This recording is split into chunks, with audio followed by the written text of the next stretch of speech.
কৃষ্ণ কৃষ্ণ, হরে হরে, হরে রাম রাম রাম হরে হরে।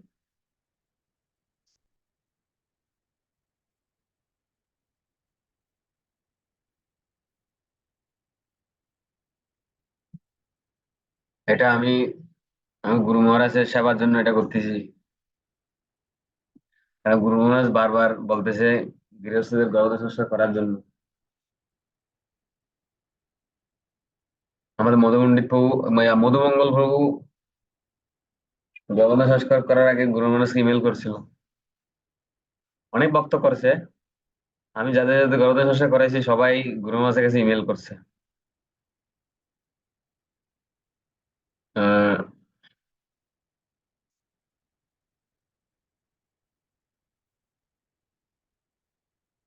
তো গুরু মহারাজ ইমেলে বলে দিত তিথি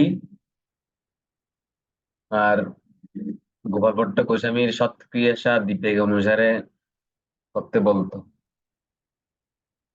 কোন কোন তিথিতে করা যাবে না সেইগুলো বলে দিত।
তো আমি আজকে এখানে যে বিষয়টা আলোচনা করব সেটা কর্দমুনি আর দেবহূতি মাতা, ওনারা কিভাবে গবেষণা চর্চা করছিলেন ওই বিষয়ে বলবো। আপনাদের ঘরে কারেন্ট নেই মনে হয় নাকি?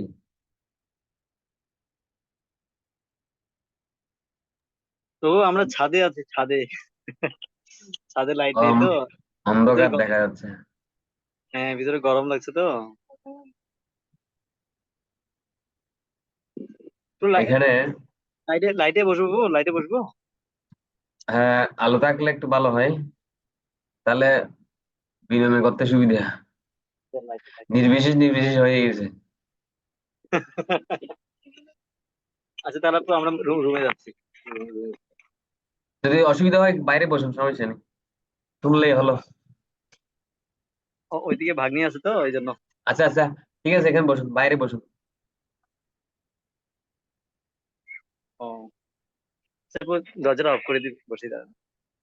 স্ক্রিনে এগুলো কি পড়া যাচ্ছে এখানে?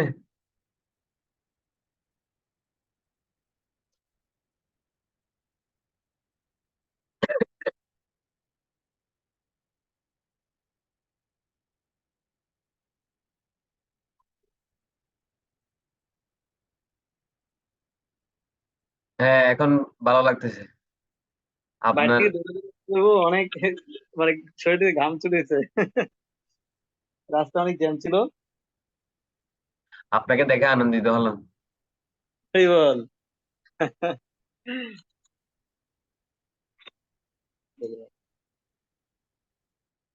এখানে দেবভূতি মাতা কর্দম মুনিকে বলতেছে। আপনার লেখাগুলো কি দেখা যাচ্ছে?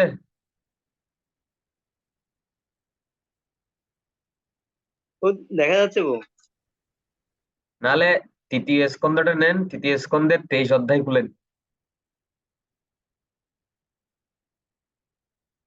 দ্বিতীয় ভাগ।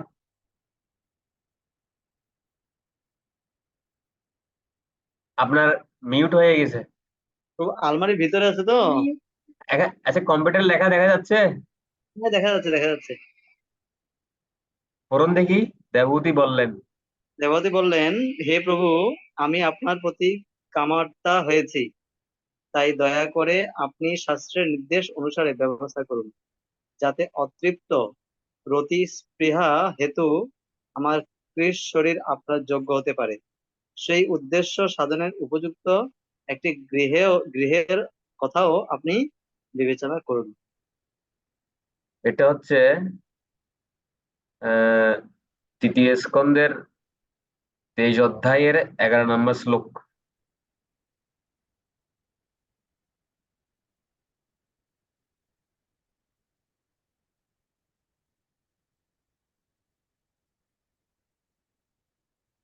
এখানে মাতা দেবভূতি কামার্তা হয়েছে বলতে বলতে, অর্থাৎ উনি একটা উনি সন্তান পেতে চাচ্ছে। আর শাস্ত্রের নির্দেশ অনুসারে ব্যবস্থা করুন। শাস্ত্র মানে এটা কাম শাস্ত্র অনুসারে। আর যাতে অতৃপ্ত রতি স্পৃহা হেতু আমার কিসের শরীর আপনার যোগ্য হতে পারে। মানে দেবহূতি মাতার শরীরটা কৃশ, কৃশ মানে শুকিয়ে গেছে আর কি। কিন তো মাতাজিদের শরীর শুকিয়ে গেলে পুরুষের কাছে সুন্দর লাগে না, মোটামুটি থাকতে হয়। কেননা কর্দমণি দেবহূতি মাতাকে বিবাহ করার পর সঙ্গে সঙ্গে তপস্যায় বসে গেছে, বিয়ে করছে, এটা কোনো খেয়ালই নেই কর্দম মুনির। তো দেখা যাচ্ছে দেবহূতি মাতা এভাবে আহ পতি সেবায় অনেক বছর কাটিয়ে দিয়েছে। ততদিনে দেবহূতি মাতার আহ, মানে অতিরিক্ত সেবার ফলে শরীর শুকিয়ে গেছে, হালকা হয়ে গেছে, চুলে জটা বেঁধে গেছে, মানে কোনো মেকআপ নাই, মানে দেখতে খুব সুন্দর লাগতেছে না। এই জন্য বলতেছে যে আপনার যাতে যোগ্য হতে পারে, আমার এই কৃষি শরীর যাতে আপনার যোগ্য হতে পারে, শাস্ত্রের নির্দেশ অনুসারে সেই ব্যবস্থা করুন। অর্থাৎ কাম শাস্ত্র অনুসারে ব্যবস্থা করতে বলতেছে। তো এখন কাম শাস্ত্র মানে ওটা শুনে মনে হবে ও ওটা ইন্দ্রিয় তৃপ্তির জন্য কি কোনো ওয়ে নাকি? না, মানে সুসন্তান উৎপাদন করার জন্য ও কাম শাস্ত্রে আহ, উপায় দেওয়া আছে কিভাবে একটা পতিপত্নী সুসন্তান উৎপাদন করবে। আচ্ছা, এখন আমি আগে কর্দমণি আর দেবহূতি মাতার একটা ব্যাকগ্রাউন্ড বলি, না হলে এইসব কথা শুনে মনে হবে যেন ওরা কি কামাতো নাকি। না, প্রথমত কর্দমণি হচ্ছেন ব্রহ্মার পুত্র। তো ব্রহ্মার নির্দেশ দিয়েছে প্রজা উৎপন্ন করার জন্য। তো কর্দমণি সেই জন্য প্রথমে 10,000 বছর তপস্যা করছিল। তপস্যা করে সিদ্ধি লাভ করেছে। সিদ্ধি মানে কর্দমণি ভগবানের দর্শন লাভ করেছে। মানে ভগবান বিষ্ণু কর্দমমুনির সামনে একদম উপস্থিত হয়ে গেছে। আহ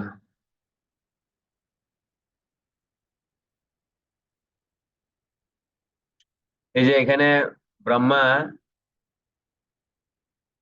উনার আহ, পুত্রদের সাথে দক্ষের কন্যাদেরকে বিবাহ ব্যবস্থা দিয়েছিল, এখানে চিত্রে দেখা যাচ্ছে। তারপরে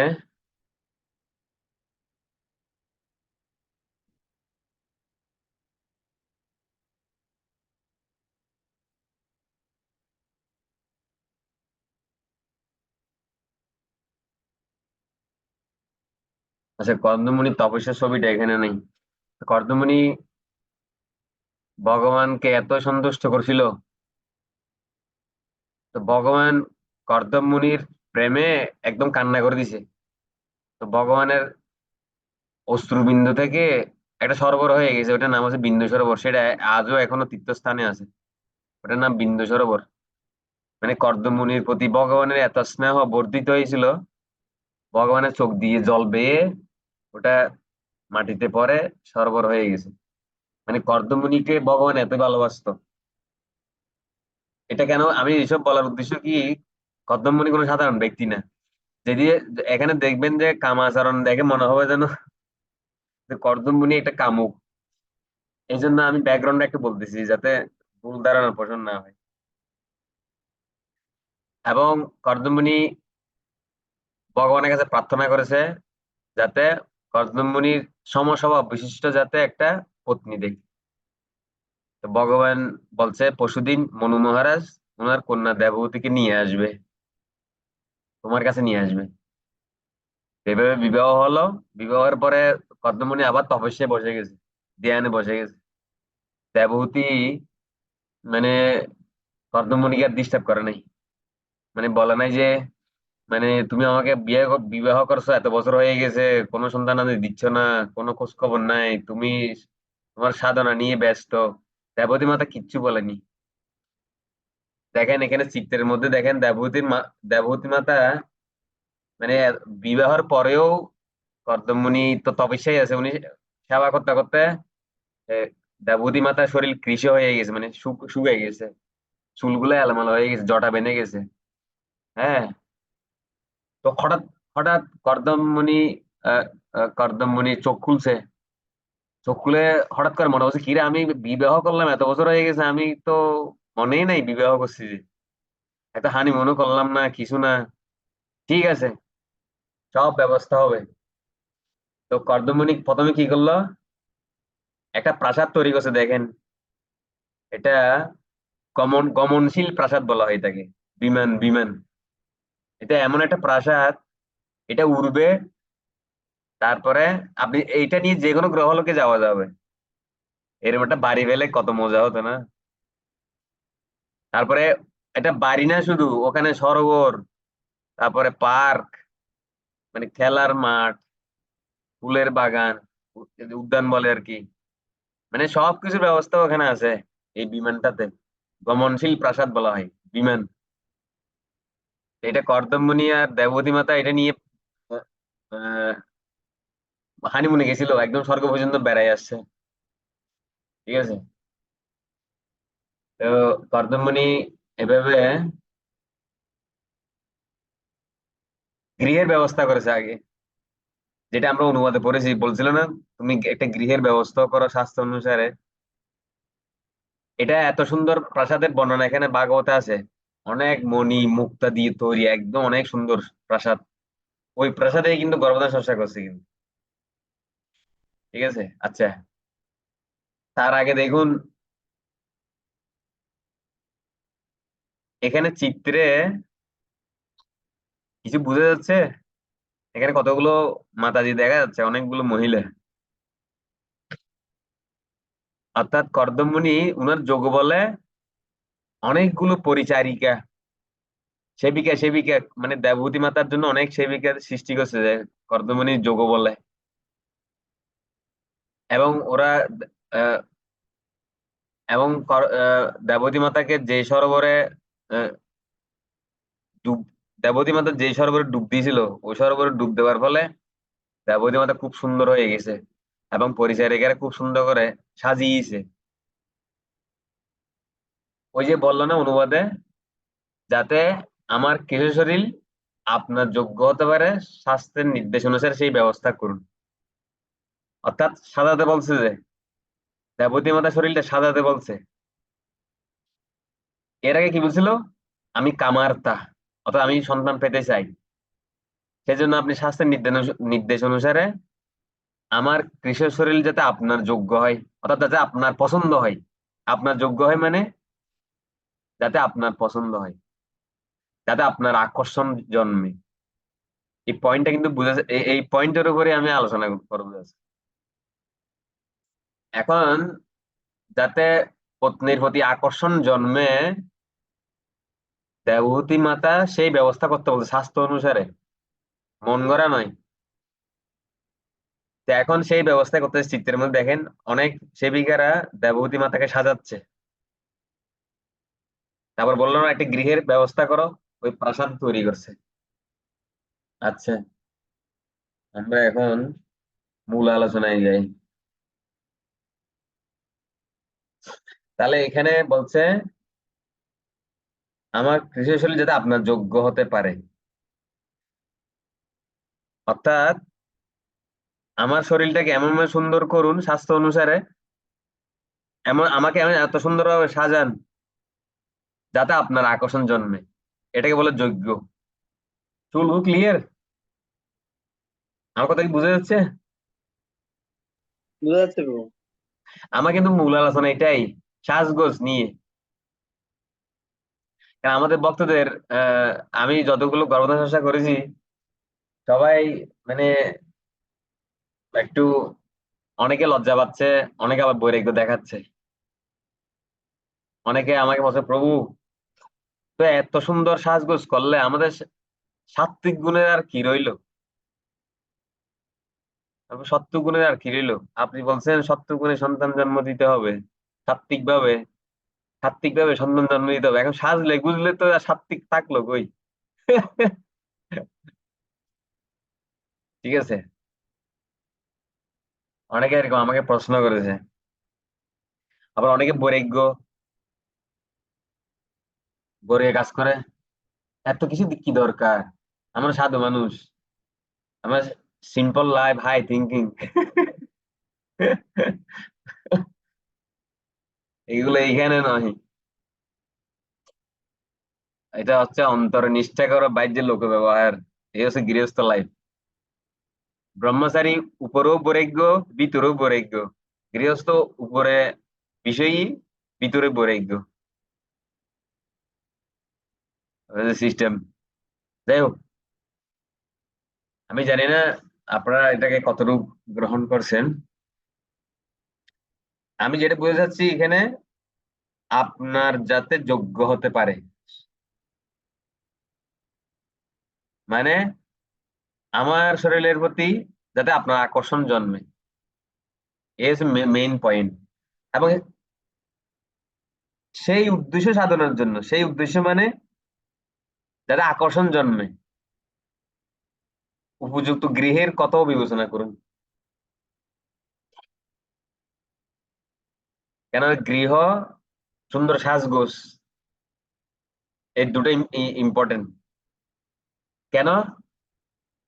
আকর্ষণ বৃদ্ধি হওয়ার জন্য। এখানে দেখেন, আমি আমি একটু বিষয় বলি। যখন পুরুষ আহ, নারীর প্রতি আকর্ষিত হবে, তখন বীর্যের পরিমাণ বীর্যের পরিমাণ অধিক স্খলন হবে।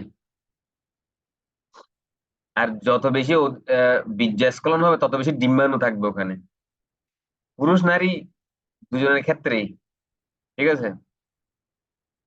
এখন বয়স যাদের হয়ে গেছে, হয় ওদের ডিম্বাণু কম, আর ডিম্বাণু থাকলেও সেগুলো আহ, অনেকটা সুপ্ত অবস্থায় আছে, এত জাগ্রত না। আচ্ছা, ডিম্বাণু কম কেন? ডিম্বাণু বীর্যের মধ্যে ডিম্বাণু কম হওয়ার দুটা কারণ আছে। মেইন দুটা কারণ, অনেকগুলো কারণ থাকতে পারে। মেইন দুটা কারণ হচ্ছে, আহ, একটা হচ্ছে বীর্য স্খলন কম হলে ডিম্বাণু কম হবে। আর একটা, যাদের পিত্তের সমস্যা অথবা অতিরিক্ত মশলা খাবে, ক্রোধ দেখাবে, তাদের ডিম্বাণু নষ্ট হয়ে যায়।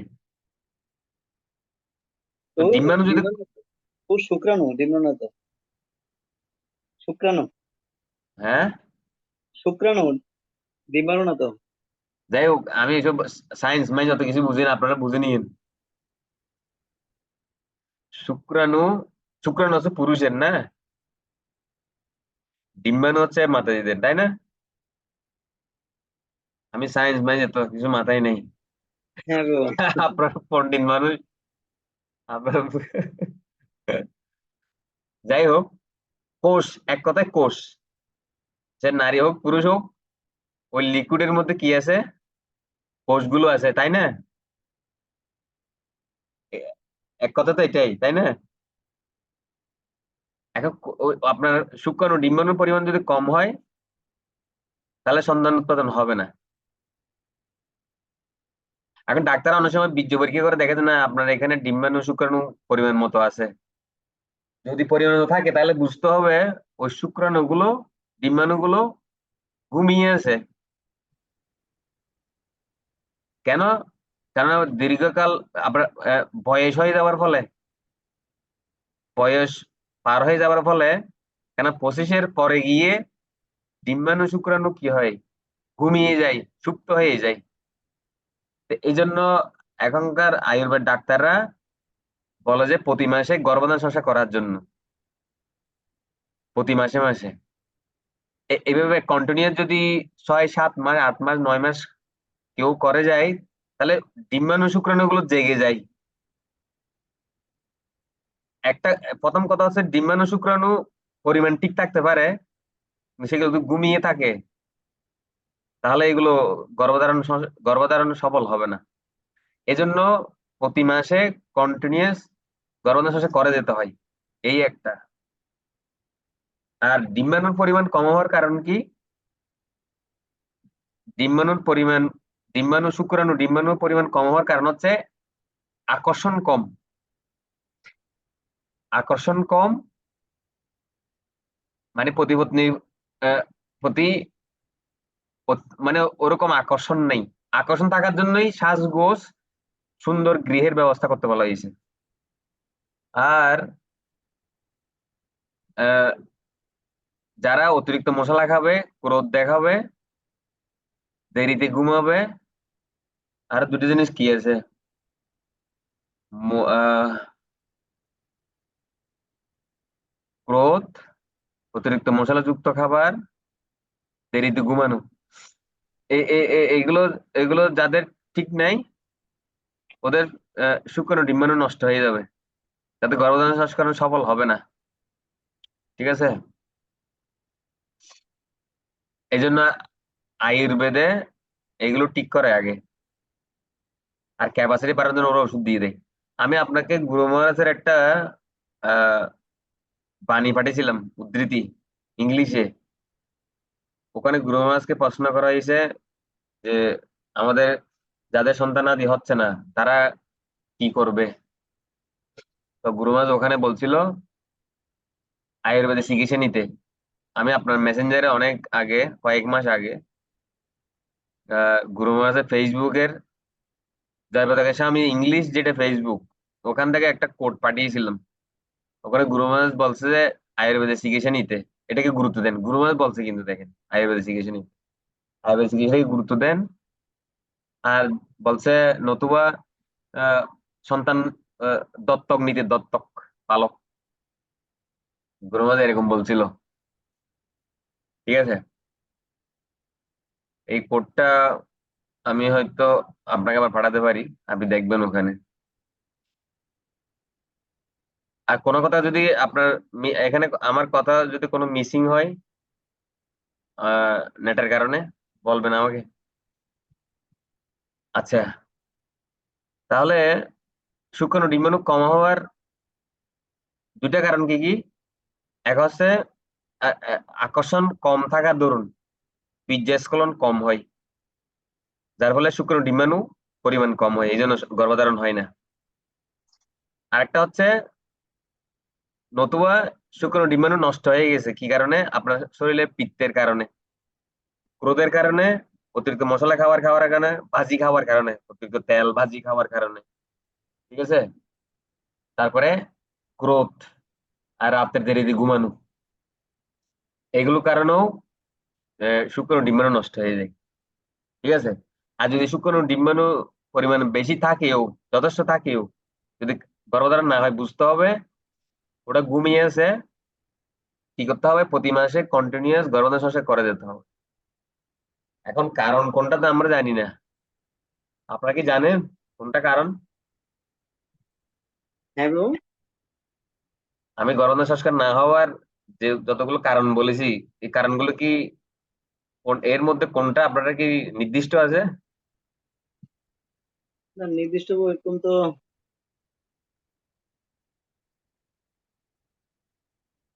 ভিতরে যে কি কখন ভিতরে খোঁজ খবর তো বউ আমরা জানি না।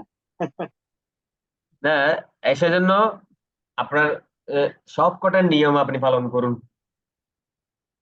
তা আমি যেটা বলছি, আপনি যেদিন গর্ভধারণ সংস্কার করবেন, একটু সময় গেলেও, কিছু টাকা খরচ হলেও, আপনি রুমটাকে সুন্দর করে সাজাবেন, সুগন্ধির ব্যবস্থা করতে হবে। নিজেরা খুব সুন্দর সজ্জিত হতে হবে। ঠিক আছে, এটা আমি প্রবল তাৎপর্য থেকে প্রমাণ দিচ্ছি আপনাকে। করুন দেখি। বোধিশাস্ত্র কেবল। তো আমি পড়বো। বৈদিক শাস্ত্র শাস্ত্র বৈদিক শাস্ত্র কেবল শাস্ত্র নির্দেশই পূর্ণ নয়, পারমার্থিক সিদ্ধি লাভের উদ্দেশ্য সাধনের জড় অস্তিত্বের জন্য করণীয় বিষয় সম্বন্ধে তাতে বহু নির্দেশ রয়েছে। দেবহূতি তাই তার পতিকে জিজ্ঞাসা করেছেন বৈদিক শাস্ত্র নির্দেশ অনুসারে কিভাবে তিনি রতি ক্রিয়ার জন্য নিজেকে প্রস্তুত করতে পারেন। স্ত্রী পুরুষের মিলনের বিশেষ উদ্দেশ্য হচ্ছে সুসন্তান উৎপন্ন করা। সুসন্তান উৎপাদনের পরিস্থিতি বর্ণনা কাম শাস্ত্রে উল্লেখ করা হয়েছে। সে শাস্ত্রে প্রকৃতপক্ষে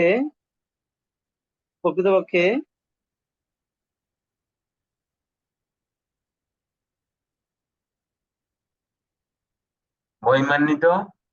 মহিমান্বিত যৌন জীবনের জন্য যে সমস্ত বস্তুর আবশ্যকতা হয় সেসব কিছুর বর্ণনা আছে। যেমন কিরকম ঘর হওয়া উচিত এবং তার সাজসজ্জা কেমন হওয়া উচিত, পত্নীর কি প্রকার বস্ত্র ধারণ করা উচিত, কি প্রকার অলংকার এবং সুগন্ধি ও অন্যান্য চিত্তাকর্ষক দ্রব্যে সে সজ্জিত হবে ইত্যাদি সমস্ত বিষয়ের নির্দেশ রয়েছে। এগুলি করা হলে পতি তার সৌন্দর্যের প্রতি আকৃষ্ট হবে এবং অনুকূল মনোভাবের সৃষ্টি হবে। মৈথুনকালীন মনোভাব পত্নীর গর্ভে সঞ্চারিত হয় এবং সেই গর্ভ থেকে সুসন্তান উৎপন্ন হতে পারে।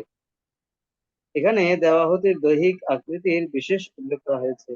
যেহেতু তার শরীর কৃশ হয়ে গিয়েছিল, তাই তিনি আশঙ্কা করেছিলেন তার সেই দেহ হয়তো কর্দমনির কাছে আকর্ষণীয় না হতে পারে।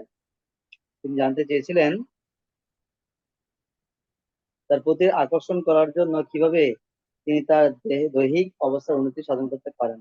মৈথুনের সময় যদি পতি পত্নীর প্রতি আকৃষ্ট হন তাহলে অবশ্যই পুত্র সন্তান জন্ম হয়। কিন্তু পতির পতি পত্নীর আকর্ষণের ভিত্তিতে মৈথুনের ফলে কন্যার জন্ম হয়। সেই কথা আয়ুর্বেদে উল্লেখ করা হয়েছে। পত্নীর কামোদ্দীপনা প্রবল হলে কন্যার জন্ম হওয়ার সম্ভাবনা থাকে। পতির কামোদ্দীপনা প্রবল হলে পুত্র সন্তান প্রাপ্তির সম্ভাবনা থাকে। দেবাহুতি চেয়েছিলেন কামশাস্ত্রে বর্ণিত ব্যবস্থা অনুসারে তার পতির কামোদ্দীপনা বৃদ্ধি করতে। তিনি চেয়েছিলেন তার পতি যেন তাকে সেই সম্বন্ধে নির্দেশ দেন এবং তিনি তাকে অনুরোধ করেছিলেন একটি উপযুক্ত গৃহের ব্যবস্থা করতে। কেননা কর্দমুনি যে কুটিরে বাস করছিলেন তা ছিল অত্যন্ত সাদাসিধে এবং সম্পূর্ণরূপে সদ্গুণাত্মক, এবং সেই পরিবেশ তার হৃদয়ে কাম ভাবের উদয়ের সম্ভাবনা কম ছিল।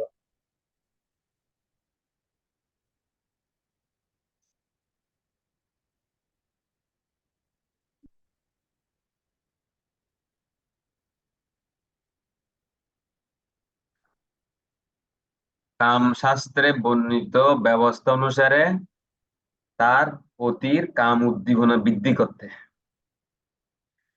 কাম উদ্দীপনা বৃদ্ধি কিভাবে হবে?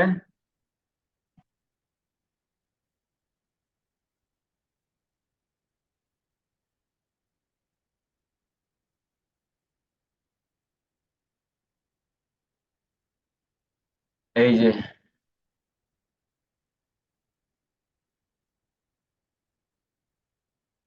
এইগুলি করা হলে পতি তার সৌন্দর্যের প্রতি আকৃষ্ট হবে। এগুলি করা হলে মানে গৃহ, যে রুমটা, যে রুমে গর্ভধান হবে, এবং সাজসজ্জা, দুজনে কিভাবে সাজবেন, পত্নী কি প্রকার বস্ত্র পরবেন, কি প্রকার অলংকার, সুগন্ধি সেন্ট মারতে হবে গায়ে, অন্যান্য চিত্তাকর্ষক দ্রব্যে সে সজ্জিত হবে ইত্যাদি সমস্ত বিষয় নির্দেশ রয়েছে কোথায়? কামশাস্ত্রে। কিন্তু এগুলো কি জন্য? এই নেতৃত্বের জন্য নয়, বলছে মহিমান্বিত যৌন জীবনের জন্য। এখানে এখানে দেখেন প্রভুপাদ কি বলছে। এগুলো আপাতত দেখে মনে হয় যেন যে ও এটাই নেতৃত্ব করার জন্য না, এটা বলছে মহিমান্বিত যৌন জীবনের জন্য, অর্থাৎ সুসন্তান উৎপাদন করার জন্য। আর যখন এই গৃহ, সুন্দর সাজসজ্জা, অলংকার, সুগন্ধি, চিত্তাকর্ষক দ্রব্য, এগুলো ব্যবস্থা করলে কি হবে, এগুলো করা হলে পতি তার সৌন্দর্যের প্রতি আকৃষ্ট হবে।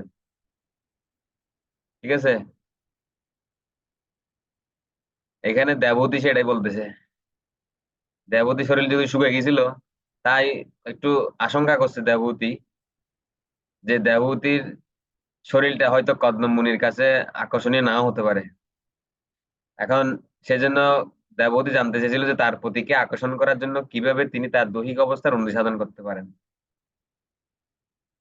তার পতিকে আকর্ষণ করার জন্য কিভাবে তিনি তার দৈহিক অবস্থার উন্নতি সাধন করতে পারেন, মানে দেহটাকে কিভাবে সুন্দর করে সাজানো যায় যাতে কর্দমমণি আকর্ষিত হয়। আচ্ছা, আকর্ষণ কেন? কাম উদ্দীপনা বাড়ানোর জন্য। তো কাম উদ্দীপনা বাড়লে কি হবে?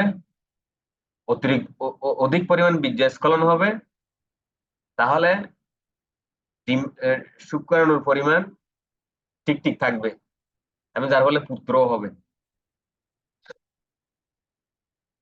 এবার দেখেন, এই বিষয়টা তো ক্লিয়ার না? তাৎপর্য, পুরো তাৎপর্য ক্লিয়ার, তাই না?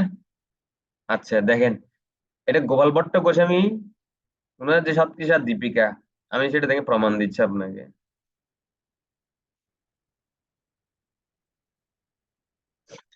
এখানে দেখা লেখেন,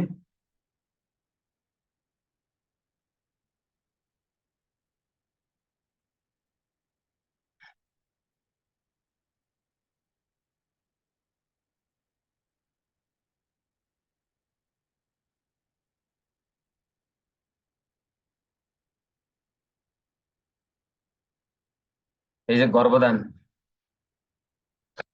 গুরু মহারাজ বারবার, আপনি গুরু মহারাজকে ইমেল করলেই যদি বলেন যে গুরু মহারাজ আমি গর্ভদান সংস্কার করতে চাচ্ছি, আমাকে আশীর্বাদ করুন, গুরু মহারাজ আগেই বলবে যে কি বলবে গুরু মহারাজ, যে গোপাল ভট্ট গোস্বামী সৎকিসার দীপিকা অনুসারে করো, এবং এই এই তিথিগুলো বর্জন করো, এই কথাই বলবে। এখানে বিশেষ করে সকালবেলা, আহ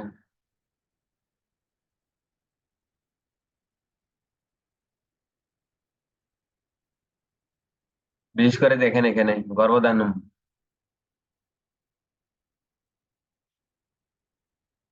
বিশেষ করে সকালবেলা পতি কি করবে, আহ এই মঙ্গলবার দেশের আহ ভগবানের পূজা করবে, ভগবানের পার্শ্বদের পূজা করবে। এই যে এখানে লেখা আছে, worship the lord Narayan and his Vaishnav পার্ষদ। যাই হোক, এরপরে অর্ঘ্য দিতে বলছে, ভগবানকে 5 বার অর্ঘ্য দিতে বলছে, এগুলো অর্ঘ্য মন্ত্র। তারপরে দেখেন, হরে কৃষ্ণ প্রভু। হ্যাঁ, তো এই যে এত পদ্মম, না না না, এই যে একটু মন্ত্র আছে। হ্যাঁ, এতৎ অর্ঘ্যম তো ওম শ্রী বিষ্ণুবে নমঃ, এখানে ওই বইতে লেখা আছে সব। ওই যে ওই যেটা আমরা ইয়ে দিই যে এত অঘ্যম ওম শ্রী বিষ্ণুবে নমঃ। হ্যাঁ, এখানে ওইটাই 5টা ওইটাই। মন্ত্র আছে। হ্যাঁ, ওইটাই সকালে, এটা সকালে করতে হয় যে। না না, এটা এটা সন্ধ্যায় সন্ধ্যায়।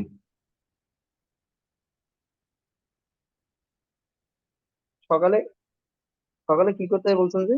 সকালে হচ্ছে পূজা, আর অর্ঘ্যটা দিতে হয় সন্ধ্যায় সন্ধ্যায়, ভগবানকে শয়ন দেওয়ার আগে।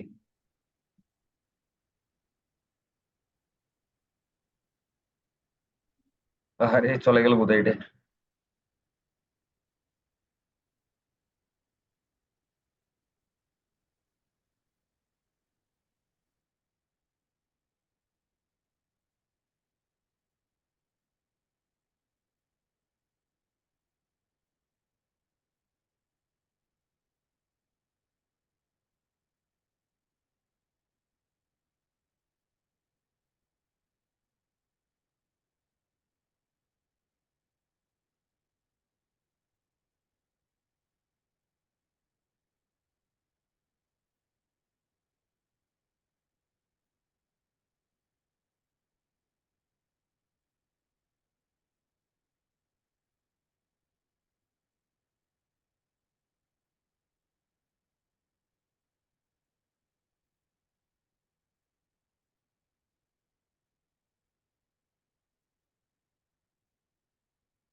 আমি এটা হারাই ফেললাম। পাবো এখন। হরে কৃষ্ণ হরে কৃষ্ণ কৃষ্ণ কৃষ্ণ হরে হরে, হরে রাম রাম রাম হরে হরে।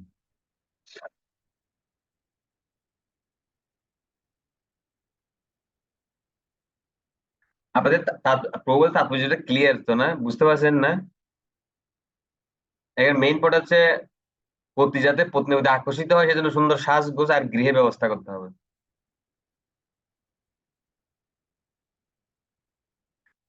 কক্ষটায়, কক্ষটা খুব সুন্দর করে সাজাতে হবে, এবং সেখানে সুগন্ধি থাকবে, সুগন্ধি বাতাবরণটাও কিন্তু সেরকম করতে হবে, নিজেদের গায়ে সুগন্ধি থাকতে হবে। আর পুরো ওই ঘরের যে বায়ু, সেটাও সুগন্ধি সুগন্ধি থাকতে হবে।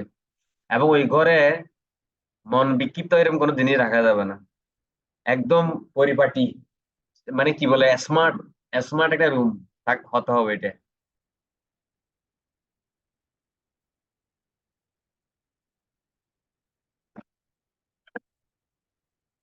এখানে দেবতী মাতা বলছে যে একটা গৃহের ব্যবস্থা করতে বলছে না, যেমন তো গর্ভধারণ সংস্কার বই তো লেখা আছে দেখেন, ওখানে গৃহের গৃহের যে কক্ষ, ওই কক্ষের মধ্যে। তো হ্যাঁ। ঘরে যদি দেখা যাচ্ছে অন্যান্য অন্যান্য মানুষরা থাকে, দেখা যাচ্ছে আত্মীয় স্বজন অথবা ইয়ে থেকে, সেক্ষেত্রে কিভাবে এটা ইয়ে করবো? ঠিকই। ঘরে অন্যান্য আত্মীয় স্বজন যদি থাকে, হ্যাঁ, হ্যাঁ। এখন cleaning এর ক্ষেত্রে তো বিশেষত ওটা বলছে যে ওটা সবাই জানলে আরো ভালো নাকি এটা, সবাই জানলে বাচ্চা আরো ভালো। আমি তো এরকম অনেকগুলো করেছি। আহ, ও সবাই জানে, আরে সবাই খুশি খুশি হয়, কেননা সন্তান তো এখানে নেবার একটা প্রশ্ন বিষয়টা। আছে, তো এখানে একটা আপনার, প্রশ্ন আছে। যে আপনাদের একটা সন্তান আছে অনেকে চিন্তিত আছে কিন্তু। তো সবাইকে মনে করেন জানানো হলো, এটা আসলে একটা মাইন্ডের একটা ইয়ে বিষয়। মনে করেন সবাইকে আমি আমি জানালাম, জানানোর পরে ফেলিউর হলাম, তো এটা আসলে একটা মানে মাইন্ডে একটা কষ্ট অনুভূত হয় তাদের কাছে। এটা কেমন লাগে?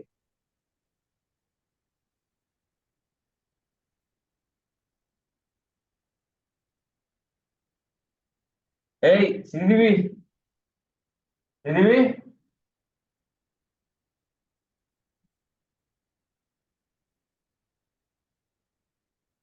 মানে ওসব, ওরা কি ঘরে ঘরে তো আর আসবে না, না, ঘরে আসবে না। তো আসবো জানানোর দরকারটা কি? আরেক না, আরেকটা বিষয় বল, মনে করেন ওই এটা কি হয়, যখন কোনো বিষয় আমি মনে করেন আমার কথা কি শোনা যাচ্ছে? কম শোনা যাচ্ছে বলবো? না, আমার কম্পিউটার একটা আওয়াজ কম, আমার মোবাইলটা আনি।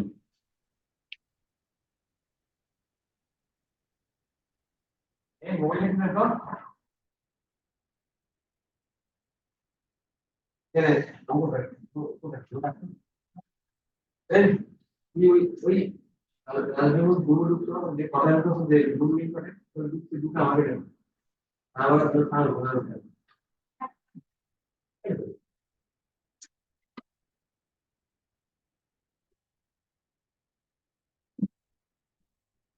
আচ্ছা বলুন, আমি মন দিয়ে শোনার চেষ্টা করি, আমার কম্পিউটার সাউন্ড কম একটু। হরে কৃষ্ণ প্রভু। হ্যাঁ হ্যাঁ। আপনি বলবো এখন। ভাই বলুন। আহ তো বিষয়টা হচ্ছে কয়েকটা বিষয়। প্রথম বিষয় হচ্ছে মনে করেন সবাইকে যদি জানানো হয়, ওনার বাবা আছে অথবা অন্যান্যরা আছে, তো তখন ওনারা তো এই গর্ভসংস্কার নিয়ে ওরা কিন্তু এতটুকু ওদের ইয়ে নেই, ধারণা নেই। এখন যখন জানানো হবে বলছে এত কি ইয়া করে, এগুলো নিয়ে দেখা যাচ্ছে তারা বিভিন্ন রকম দেখা যাচ্ছে ইয়ে করতে পারে। হ্যাঁ, তাদের জানানো হবে, আর বলছে এত ইয়ে করতেছে কিন্তু কোনো কিছু হচ্ছে না। হ্যাঁ, তখন এটা নিয়ে বিভিন্ন প্রকার বিভিন্ন মানে কমেন্টও আসতে পারে। হ্যাঁ, তো এই জানানোর বিষয়টাতে আমার মানে আমার কাছে একটু বিষয়টা অড লাগে আর কি। এটা একটা পয়েন্ট। জানানোর আর দরকার নেই। দ্বিতীয় পয়েন্টটা হচ্ছে মনে করেন আমাদের নর্মালি আমি দেখছি, আমরা যদি দেখা যাচ্ছে অনেক কিছু বাইন্ডিংস করে, দেখা যাচ্ছে বাইন্ডিং বলতে সবকিছু মানে মাইন্ড সেট আপ করি না, আমরা আজকে এটা করবো এটা করবো এটা করবো, হ্যাঁ, তখন মূল সময়টাতে দেখা যাচ্ছে আমাদের মানে এটা এটা একটা মানে এটাকে কি বলে, মাইন্ডের মধ্যে একটা ইয়ে থেকে যায়। আর নর্মালি না ইয়ে আছে, হ্যাঁ, তখন কিন্তু ওরকম মানে মাইন্ডের মধ্যে কোনো ইয়ে কাজ করে না, যে যে কি বলে আহ মানে একটা মাইন্ড এনার্জি আর কি, হ্যাঁ, যে না আমার আহ উৎসাহ, উৎসাহ, হ্যাঁ, আকর্ষণ আকর্ষণ। ইয়েস ইয়েস ইয়েস, ওই সময় দেখা যাচ্ছে ওই ধরনের জিনিসটা ইয়ে মনে হয় না। অথবা মাইন্ডের মধ্যে একটা ইয়ে চলে আসছে যে না আমি মাইন্ডের মধ্যে সেট আপ নিয়ে রাখছি যে না আজকে এই গবেষণা করবো, তখন দেখা যাচ্ছে যত বেশি জিনিস বাড়াই তত কেমন জানি ইয়ে ফিল হয়। আর যদি একদম সিম্পল নর্মালি ইয়ে হয়, তখন কিন্তু এরকম ঝামেলা গুলো ফিল হয় না আর কি। এমনিতে একটা বিষয় লক্ষ্য করছি, যেমন দেখা যাচ্ছে পরিষ্কার পরিচ্ছন্ন থাকলে তখন মাইন্ডটা অন্যরকম ভালো কাজ করে আর কি। রুমটা গুছানো থাকলে, পরিষ্কার পরিচ্ছন্ন থাকলে তখন একটা ভালো ইয়ে কাজ করে। কিন্তু যেমন সবকিছু যে একদম স্ট্রিক্টলি ভাবে সবকিছু মেনটেন করলে, হ্যাঁ, অনেকটা মানে কেমন একটা ইয়ে কাজ করে আর কি। হ্যাঁ, আপনি রুমটা সাজানো আর বিশেষ করে সাজসজ্জার বিষয়টা মাতাজির, বেশিরভাগ মাতাজিরই। তো মাতাজি যদি এগুলো নিজেই নিজে নিজে করে, আপনার উপর যদি হেডেক না পড়ে, তা তো কি সমস্যা হবে? মাতাজিটা মাতাজি করবে, আপনি আপনার মতো সিম্পল থাকেন। ওরকম হলে কোনো সমস্যা হবে না। মাতাজি মাতাজিটা মাতাজি করবে। এখন বিশেষ করে আহ সাজগোজ বিষয়টা মাতাজিকেই অনেক করতে হবে।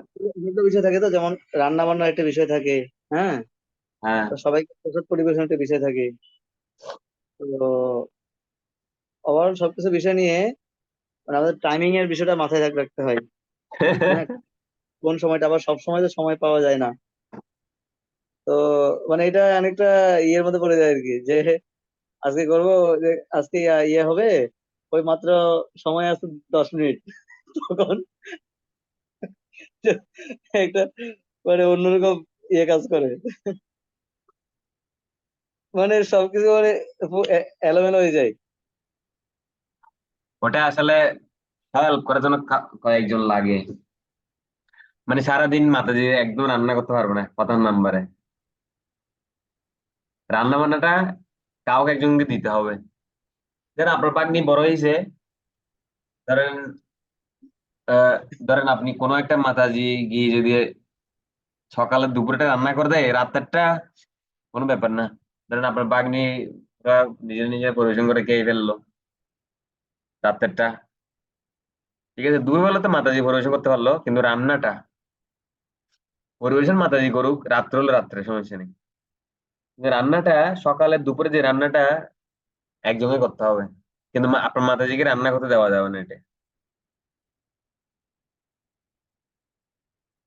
তাহলে দেখবেন সময় বেঁচে যাবে। আমি আহ মোহরা, ওই যে আপনি যার যে প্রবোধন কি দিয়েছিলেন না,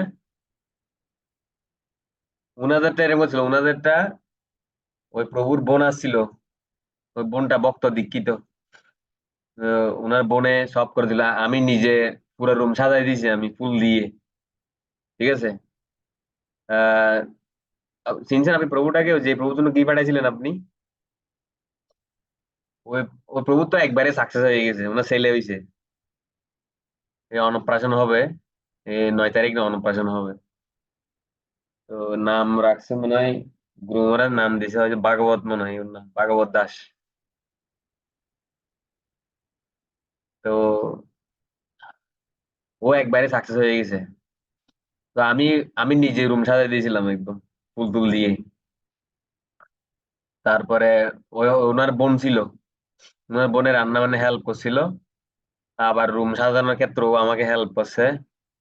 ওরা শুধু সারাদিন জব করছে, গ্রন্থ করছে, একটা আরতি করছে, ওষুধ পেয়েছে আরামসে। তেমন কোনো পরিশ্রম করা যায় না আসলে ওদিন। গভর্নর সংস্কারে যদি পরিশ্রম করেন এসে অন্ততপক্ষে 2 দিন রেস্টে যেতে হবে। একদম কোনো মানসিক চাপ নেওয়া যাবে না। ঠিক আছে। খুব একটা আনন্দময় পরিবেশে থাকতে হয়, কোনো কোনো প্রকার ঝামেলা ছাড়া। ঠিক আছে। একদম চাকরি থেকে দুদিন দুদিন আগে ছুটি নিয়ে নিতে হয়। এগুলো মাইন্ড ফ্রি রাখতে হয়। তো তো আমি আমি এখন মূলত আমাদের করার সময়, গবেষণা করার সময় আমরা আমার অফিস থেকে আমি 8-10 দিন একদম টোটালি গ্যাপিং রেখে দিই। হ্যাঁ, অফিস থেকে। মানে 8-10 দিন ছুটি রেখে দিই আর কি। তখন ওই সময় অফিসে আচ্ছা, যাই না। 8-10 দিন নেন সময়। হুম। হ্যাঁ, 8 দিন সময় নেই, দেখা যাচ্ছে ওর ফাঁকে যেগুলোতে পাই সময় পাই হুম। ওগুলোতে মানে দেখা যাচ্ছে ইয়ে করি আর কি। এটা কি গর্ভধারণ সংস্কারের দিন? না, ওর 2 দিন হ্যাঁ, আগ থেকে আপনাকে নিই। গর্ভধারণ সংস্কার যেদিন করবেন তার 2 দিন আগে থেকে ফ্রি থাকতে হবে আপনাকে। হ্যাঁ হ্যাঁ, ওরকম ওরকম থাকি দেবো, ওরকম থাকি। কোনো কোনো প্রকার চাপ নেওয়া যাবে না।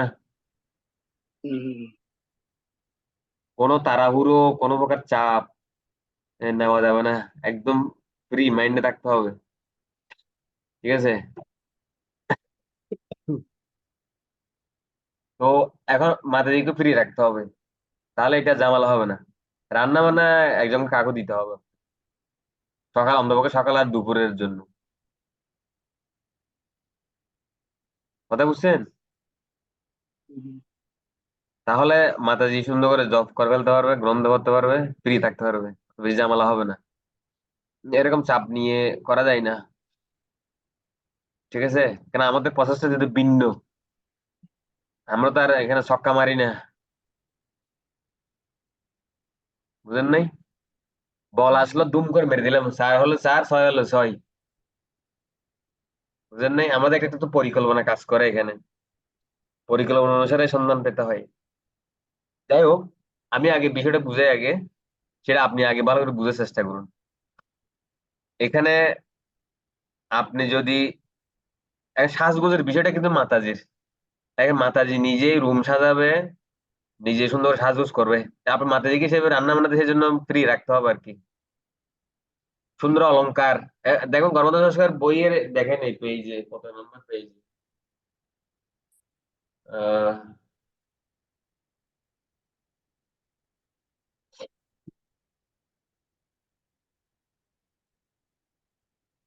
এই 111, 121, তারপরে 129। ওখানে মাতাজিদেরকে অলংকারে সজ্জিত হয়ে সুন্দর বসন, তেল, চন্দন তেল, সুগন্ধি এসবের দ্বারা সজ্জিত হতে বলছে। দেখেন এখানে গোপালভট্ট গোস্বামীর যে সত্যিসার দীপিকা দেখেন, just before the act of union, লেখাগুলো দেখা যাচ্ছে এই যে, হ্যাঁ হ্যাঁ, বোঝা যাচ্ছে। Just before the act of union the husband should be clean and decorated with sandalwood, sandalwood পাম, কি বলে, পাল্ম, কাল। And wiring nice cloth. এটা গোপালভট্ট গোস্বামী বলছে। আমি প্রবল তাৎপর্য থেকে প্রমাণ দেখালাম, আমার বৈদিক পরিবার পরিমাণ বিজ্ঞান গ্রন্থ আছে, এবং ওই যে পরম সঙ্গী থার্ড পার্সন যে গ্রন্থ বেণুগোপাল প্রভুর, হুম হুম হুম। ওখানেও আছে কিন্তু। আপনাকে একটা আকর্ষণ সৃষ্টি করতেই হবে। এটা আছে, আমি এটা বুঝে যাচ্ছি আপনাকে। প্রথমত গৃহ, গৃহ, গৃহের মধ্যে প্রথমে গৃহটা সাদা রং হতে বলছে। যাই হোক, এখন তো সেটা সম্ভব না, বাসা বাড়ি যতটা সম্ভব ওই গৃহটা আপনি সুন্দর কালি টালি পয়সা রাখবেন, দেওয়ালের কালি। ঠিক আছে। কি বলে আমাদের সিনেমা ভাষায় কি বলে, আন্দো আন্দো, আন্দো চিনেন আন্দো? তো আমি চিনি না, আপনি তো মাথায় রেখে নেয়। আমার মাথায় বুঝছে আন্দো। ওই যে মাকড়সার জাল টাল এগুলো আর কি, এগুলোকে আমরা আন্দো বলি, আন্দো। মাকড়সার জাল টাল পয়সা করে ফেলতে হবে। তারপরে একদম রুমটা যদি একদম নতুন রং হয় তো বেশ, ফ্রেশ রং রুম। তবে কাপড় চোপড় সব ভাঁজ করা থাকবে, এলোমেলো থাকবে না। যদি বেস্ট হয় ডয়ারের মধ্যে ঢুকে ফেলতে হবে কাপড় চোপড় সব। আর বিছানার বেডশিট সাদা রাখতে বলছে, বালিশের কভার সাদা রাখতে বলছে। ঠিক আছে। এবং ওখানে বিছানায় কয়েক রকম, অন্তত 5 রকম হোক, 4 রকম হোক, 3 রকম হোক, গোলাপ গোলাপ গোলাপ ফুলের পাপড়ি দিয়ে বিছানাটাকে সুন্দর সাজাতে হবে। কিন্তু এখানে বইতে নির্দেশ দেওয়া আছে এগুলো এখানে বৈদিক, আপনার যে বৈদিক পরিকল্পনা বিজ্ঞান, এই গ্রন্থ কিন্তু অনেক শাস্ত্র থেকে রেফারেন্স নেওয়া হয়েছে। এখানে কামশাস্ত্রে, এখানে বিশেষ করে রুম সাজানো, পত্নী সজ্জিত হওয়া, এখানে যেগুলো বলা আছে এগুলো কিন্তু সব এখানে কামশাস্ত্র থেকে দেওয়া হয়েছে এগুলো। ঠিক আছে। বা অন্যান্য শাস্ত্র থেকেও দেওয়া হয়েছে। যেমন এখানে প্রভুপাদ বলছে না, দেখেন কিরকম ঘর হওয়া উচিত, এই বইতে দেওয়া আছে কিন্তু। আপনারা জানেন এটা, ঘরটা কিরকম হওয়া উচিত? বায়ু একদিকে প্রবেশ করবে, আরেক দিকে বেরিয়ে যাবে, এরকম রুম লাগবে, যাতে প্রাণবায়ু শক্তি আসে। তারপরে ওই ঘরে সুন্দর সমস্ত জিনিসপত্র গোছালো থাকবে। ঠিক আছে। তারপরে বিছানা পুরা খাটে, আমি তো যে কয়েকটা করাইছি গর্ভধারণ সংস্কার, ওই ইয়া মাতাজি, ওর নাম কি, ওনার নাম সুবল, ওই সুবল বাবুর ওনার মাতাজির নাম কি, একটু জমজ ছেলে হয়েছে যে, নাম ভুলে গেছি। ওদেরও জমজ ছেলে হয়েছিল। ওরা অতিরিক্ত কিছু করতে গিয়ে অনেক সময় জমজ হয়ে গেছে, যাই হোক, ভগবানের ইচ্ছে। ওই প্রভু কি করছে, দুধের মধ্যে অতিরিক্ত গুড় খেয়ে ফেলছে, বুঝেন নাই? অতিরিক্ত গুড় খাওয়াতে ওনার বীর্যপাতটা অনেক পরিমাণে বেশি হয়ে গেছে, এই জন্য জমজ হয়ে গেছে। বীর্যপাত এত বেশি হয়েছে, ওটা 2 ভাগ হয়ে গর্ভে প্রবেশ করছে, 2 ভাগ হয়ে। পুরুষের বীর্য যখন অত্যাধিক পরিমাণ হয়, ওটা 2 ভাগ হয়ে গর্ভে যখন প্রবেশ করে তখন যমজ সন্তান হয়। যাই হোক, আমি কিন্তু ওদের ঘরটা আমি সুন্দর, আমি নিজে হাতে সাজাই দিয়েছিলাম ফুল দিয়ে, ওরা গাঁদা ফুল গোলাপ ফুল নিয়ে আসছিল, আমি সাজাই দিয়েছিলাম। বিছানা গোলাপ ফুল দিয়ে সাজাই দিয়েছিল, এবং খাটের চারিদিকে একদম সুন্দর ফুল দিয়ে সাজাই দিয়েছিল একদম, মানে সবুজ পাতা, তারপর গাঁদা ফুলের লহর, আম পাতার লহর ঝুলিয়ে দেওয়া হয়েছিল খাটের চারিদিকে, যেরকম ওই যে লোকেরা ফুল সজ্জা করে না, ওরকম করে সাজিয়ে দেওয়া হয়েছিল। তারপরে গোলাপ, এখানে এই বইতে লেখা আছে দেখেন, গোলাপ, এখানে গোলাপের কয়েক রকম গোলাপের নাম দেওয়া আছে, আমরা জানিও না, এগুলো চিনিও না। তথাপি এখানে মোমিন রোডে 4-5 কালারের গোলাপ পাওয়া যায়, চাইনা গোলাপ। ওগুলো ভগবানকে নিবেদন করে বিছানায়, বিছানা সাজাতে হয় গোলাপ ফুলগুলো দিয়ে। কেন? ওর মাধ্যমে একটা আকর্ষণ জন্মে, মানে ওর মাধ্যমে বীর্যস্খলন বেশি হয়, এই বইতে বলা আছে। গোলাপ গোলাপগুলোর ভূমিকা কি, বিছানায় গোলাপ দেওয়ার ভূমিকা কি, পুরুষের বীর্য স্খলনটা অধিক পরিমাণে হবে। ঠিক আছে। এটা হচ্ছে কিরকম করা হওয়া উচিত, তার সাজসজ্জা কেমন হওয়া উচিত, তার পত্নী কি প্রকার বস্ত্র ধারণ করা উচিত। এখানে বইতে যদি সাদা বস্ত্র বলা হয়েছিল, তা আমরা প্রভুকে, বড়চন্দ্র প্রভুকে জিজ্ঞেস করছিলাম, আমি যে, প্রভু সাদা কাপড় তো কেমন দেখায়, কেউ আকর্ষণ বোধ করে না।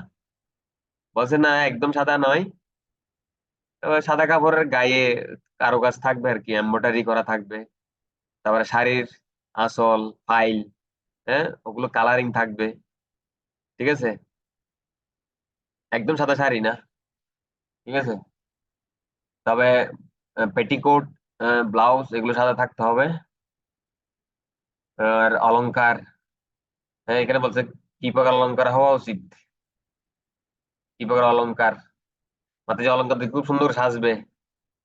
তারপর সুগন্ধি, আপনাদের যে যে ধরনের সুগন্ধি সেন্ট পছন্দ হয়, গায়ে মাখতে হবে, গায়ে মাখতে হবে। আর ঘরের যে বায়ু, বায়ুটাকে সুগন্ধি করতে হবে আপনাকে। এখানে বইতে সব দেওয়া আছে কিন্তু, এই বইতে কিন্তু সব দেওয়া আছে এগুলো। সেইগুলো যেগুলো কথা এখানে প্রবাদ ভাগবত তাৎপর্য বলতেছে কিন্তু, কাম শাস্ত্রের প্রমাণ দিয়ে প্রবাদের সাথে মিলতেছে এই বইয়ের সাথে। আমি কিন্তু এই বইয়ের প্রত্যেকটা কিছু আমি ভাগবত থেকে প্রমাণ দিতে পারবো, প্রবাদ বলেছে কিন্তু। একসময় আমার সাথে অনেকে চ্যালেঞ্জ করছিল যে এগুলো প্রভুপাদ বলেনি, এগুলো এমনি বইটা এমনি বের করছে যে এগুলো প্রভুপাদ দেয়নি। আমি ভাগবত থেকে সব কটা প্রমাণ দেবো, এই বইয়ের সবকিছু। এখন এখন দেখেন, এই শ্লোকটা দেখেন। এখন এগুলো কেন করতে বলা হয়েছে? যাতে আকর্ষণ জন্মে। আর যত বেশি আকর্ষণ জন্মাবে তত বেশি বীর্যস্খলন হবে, তখন গর্ভধারণে সফল হবে। এই হচ্ছে ব্যাপার। তো এখন বিস্তারিত গৃহ কিভাবে সাজাবেন, পত্নী কিভাবে সাজবে, সুগন্ধি, এগুলো সেই বইতে দেওয়া আছে, কিন্তু ডিটেলস দেওয়া আছে, একদম ডিটেলস দেওয়া আছে। তো ওইগুলো পড়ছি। হ্যাঁ। মোটামুটি পুরোটা পড়া হয়েছে। হ্যাঁ। মোটামুটি পুরোটাই পড়া হয়েছে গো। আর আকর্ষণীয় করতে হবে, আমি জানি না কদ্দূর করছেন। বিশেষ করে মাতাজিকে খুব সুন্দর করে সাজতে হবে। আর সুগন্ধি, গায়ের সুগন্ধি, এখানে বিশেষ করে স্নান করতে হবে এর আগে আপনাদেরকে। সন্ধ্যেবেলায় স্নান করে ফেলতে হবে, গায়ের ঘাম যাতে না থাকে, ঘামের গন্ধ যাতে না থাকে। তারপরে পোশাক যখন পরার পরে পোশাকে সেন্ট মারতে হবে, ঘরে সেন্ট, বায়ু সুগন্ধ করতে হবে। ওখানে মুখেও সুগন্ধি রাখতে বলছে, এলাচ দিতে বলছে, এলাচ, এলাচ খেতে বলছে মুখে সুগন্ধির জন্য।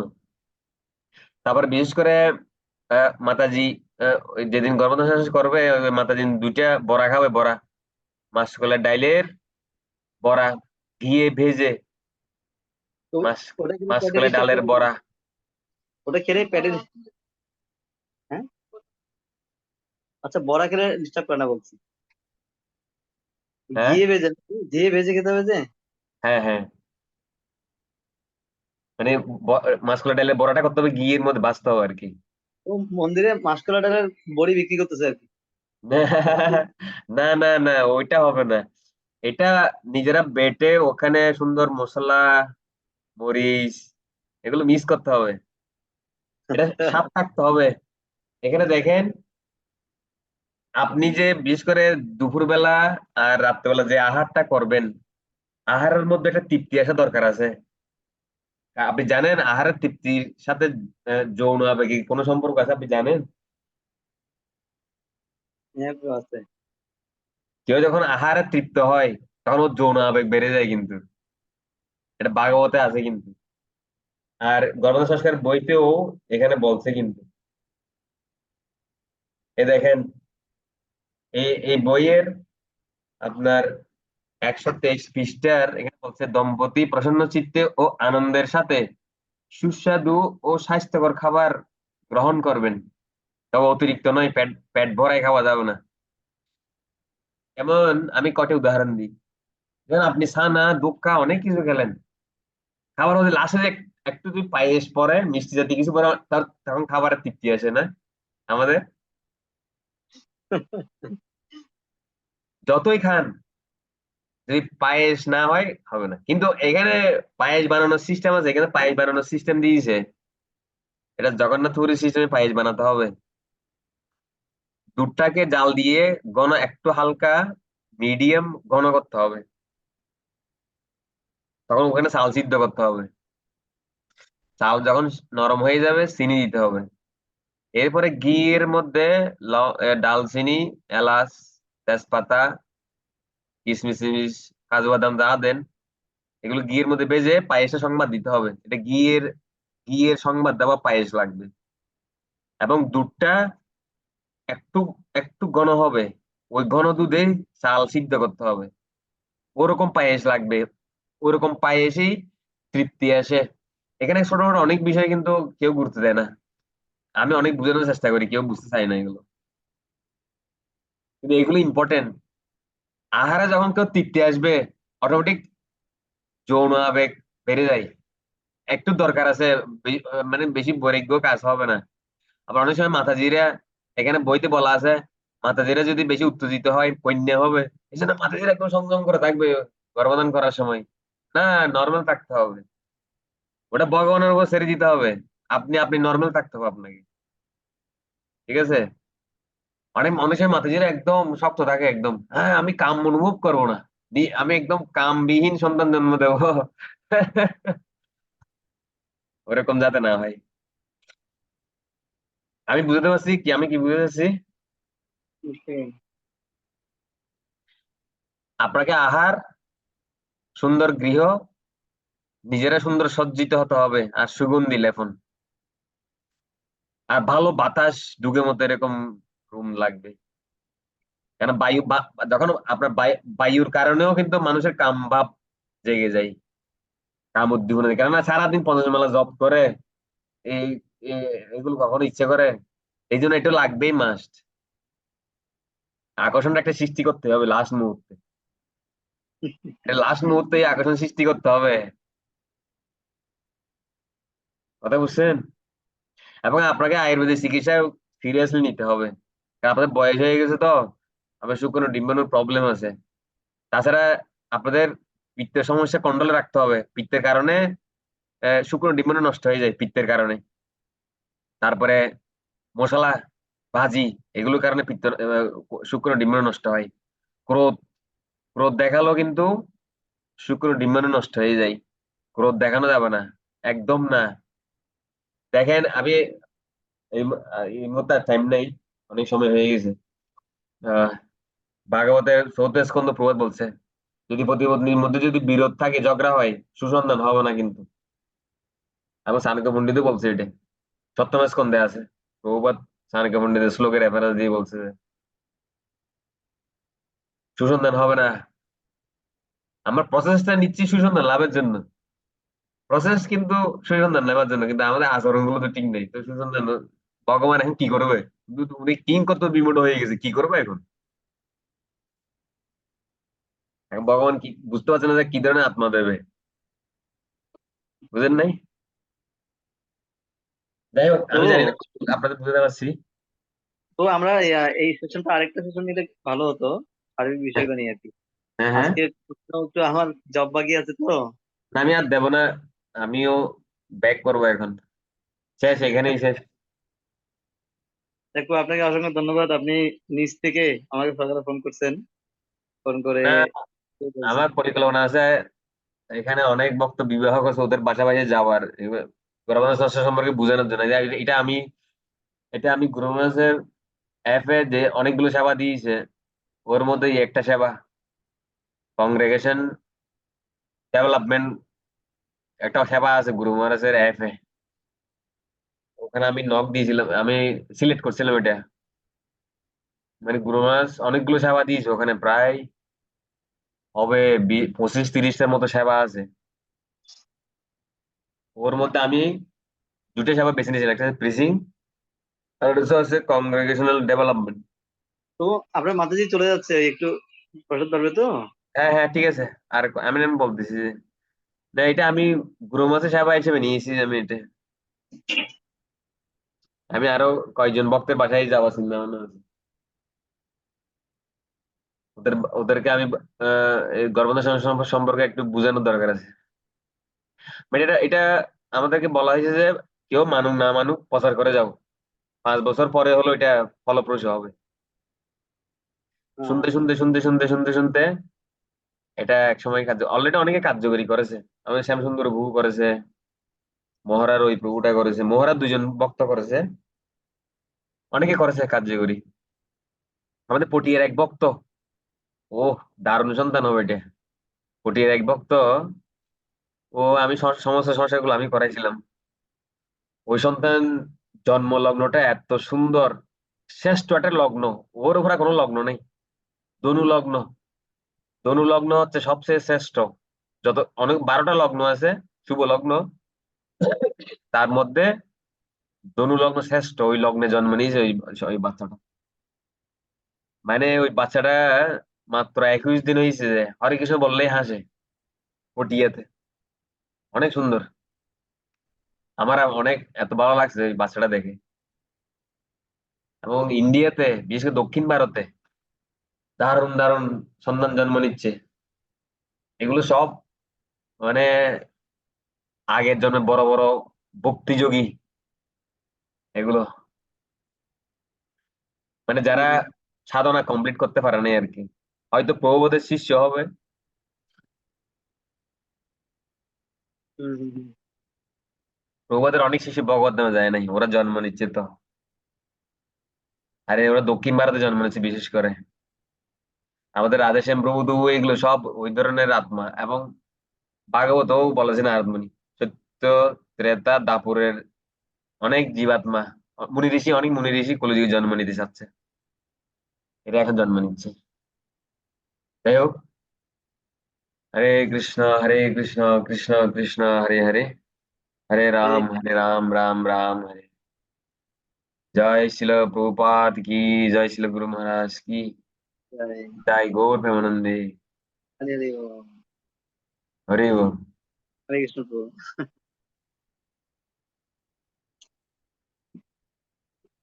রাখতেছি তাহলে, হ্যাঁ। আচ্ছা ঠিক আছে, ভালো থাকবেন তাহলে।